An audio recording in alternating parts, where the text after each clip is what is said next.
Piet Mondrian's most famous paintings. In this video, we will see Mondrian's most famous works. The most famous Dutch artist of the abstract movement in the entire history of art.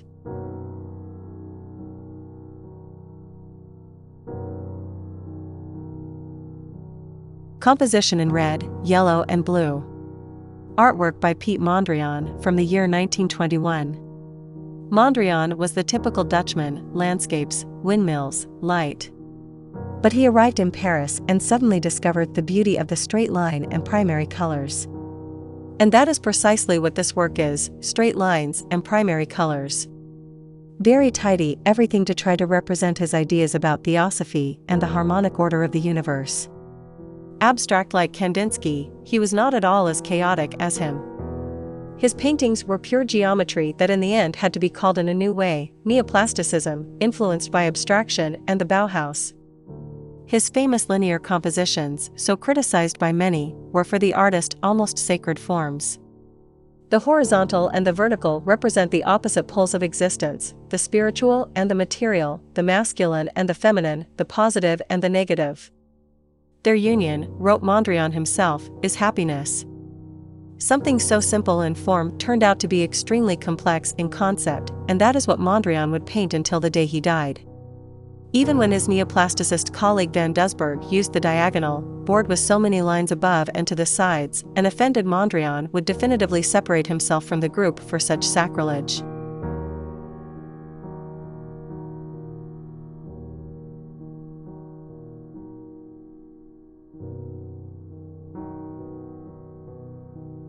The Windmill in Sunlight. Artwork by Piet Mondrian from the year 1908. Mondrian began his career as a primary school teacher, but while he was teaching he also began to make his first steps in painting with a naturalist or impressionist style, still far removed from the radical abstraction that he would achieve years later.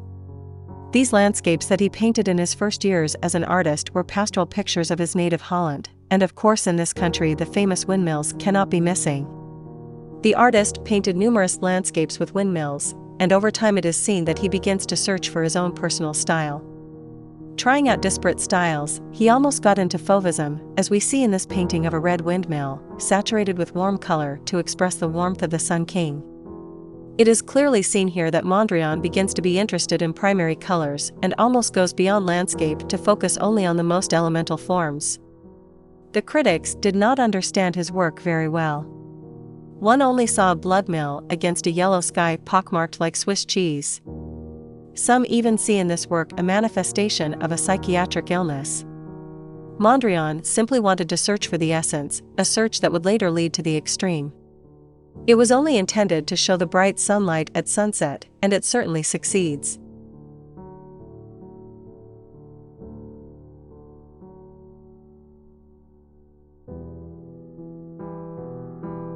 Composition number 1 with red and blue.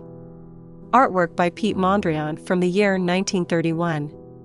The Dutchman Piet Mondrian was the maximum representative of the geometric current of abstraction, in opposition to other more organic tendencies such as those of Kandinsky or Moreau. Through the magazine and the Distill movement, which he himself founded together with Theo van Doesburg, he spread the current of Dutch neoplasticism or constructivism. His work sought aesthetic renewal through experimentation with the balance of orthogonal shapes and primary colors, reducing the plastic language to its basic elements, often simple plots of vertical and horizontal lines. In conjunction with theosophical currents, for him, geometry established a new universal order against the chaos of nature, that is, the rectilinear and the chromatically pure was a symbol of the expression of the cosmic order. The abandonment of pure orthogonality, with the introduction of diagonal lines by van Doesburg, led him to disassociate himself from Distill. Composition of colors. The work exemplifies this geometric asceticism. In this case, it maintains the reticular structure with the colors red and blue separated by thick black lines. The use of infrared rays shows several hidden lines, traced in charcoal, showing that Mondrian was not guided by mathematical laws, but by his own intuition.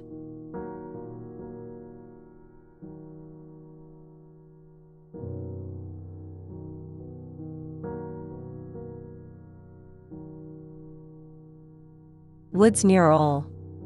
Artwork by Piet Mondrian from the year 1908. Before painting the square canvases that would make him famous, Mondrian was a landscape artist who was beginning to fool around with the avant-garde, in this case Fauvism, as we see in the Festival of Arbitrary Colors to represent this Dutch forest on the outskirts of Amsterdam. But in this work, we can also see how the artist moves away from the traditional landscape and gradually approaches abstraction through the use of straight lines and primary colors. Apparently, at that time Mondrian was a great lover of jazz, and perhaps guided by the experimentation and improvisation typical of this music, the artist began to free himself more and more from external references in his paintings and to radicalize experimentation with colors and shapes. Like jazz, Neoplasticism is based on a rhythm almost devoid of form, practically destroys the literal content of the form to create a new order.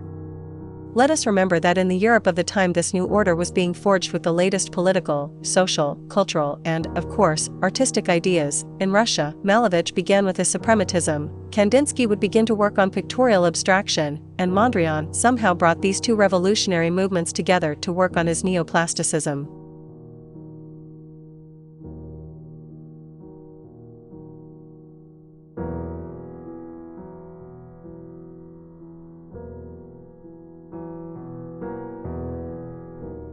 Composition in black and white. Artwork by Piet Mondrian from the year 1917. Not everything is grid in Mondrian's painting. Long before he came to the famous blue, red, and yellow composition, Piet Mondrian was striving for a voice of his own. Mondrian struggled to arrive at his own language that would allow him to express what De Stijl prayed for, an art of consensus, of harmony, of balance, where the meeting of vertical and horizontal lines summarized the desire for union in a world destroyed by war. Neoplasticism was born in Holland in 1917, in a context of chaos and destruction after World War I. Faced with this chaos, Mondrian and his colleagues will propose an art that can transform the world, that expresses the will to rebuild what has been destroyed, seeking harmony, serenity, and a return to reason. All this based on the classical roots of Europe: order, symmetry, rationality. And an abstraction, of course. In this composition, Mondrian uses small horizontal and vertical black lines that intersect, like small meeting points, like opposing ideas that manage to meet at some point in common. It is what matters to him at that time, to represent the midpoint where balance, rest, peace are found, the silence. The color will come later.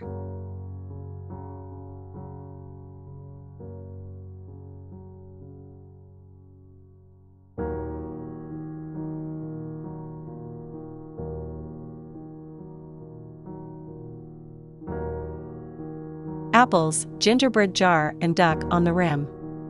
Artwork by Piet Mondrian from the year 1901. We can almost see in this still life where Piet Mondrian was headed, ordered colors and geometric shapes, as if trying to order the world. In the end, it would all come down to perfectly placed squares of primary colors, bringing art to its bare essence, lines and colors in their purest form. With this watercolor with a bit of charcoal, the Dutch artist heads towards the unknown that would arrive a few years later, towards that harmony and that equality, in search of a new almost utopian style if it were taken to the social. What would later be known as Neoplasticism. But for now, we only see some elements that he had in his study.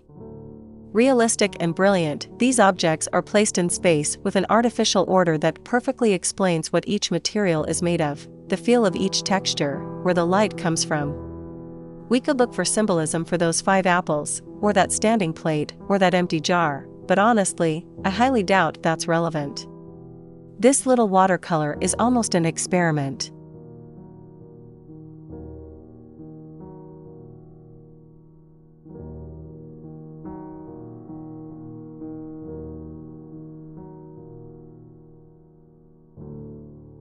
Broadway Boogie Woogie. Artwork by Piet Mondrian from the year 1943. With World War II, countless European artists fled to the United States, among other things to save their lives. One of them was the neoplasticist Piet Mondrian, who settled, how could it be otherwise, in New York. Architecture, and especially jazz, were 2 of his main influences in that American period.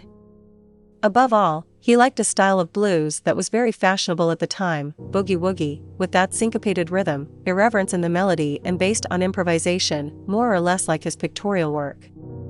With a much more dynamic rhythm in his geometries, Mondrian ditches the color black and bases this Broadway boogie-woogie on yellow lines that intersect at points marked with blue and red squares.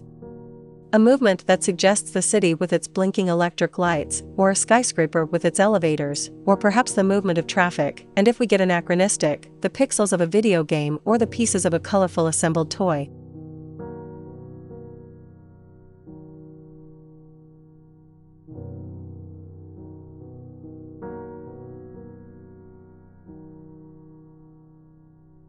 That was all for today's video. Tell us what you thought, and if you liked it, please give us your subscription and your like. This way you support the art community on YouTube. Until the next video, have a nice day.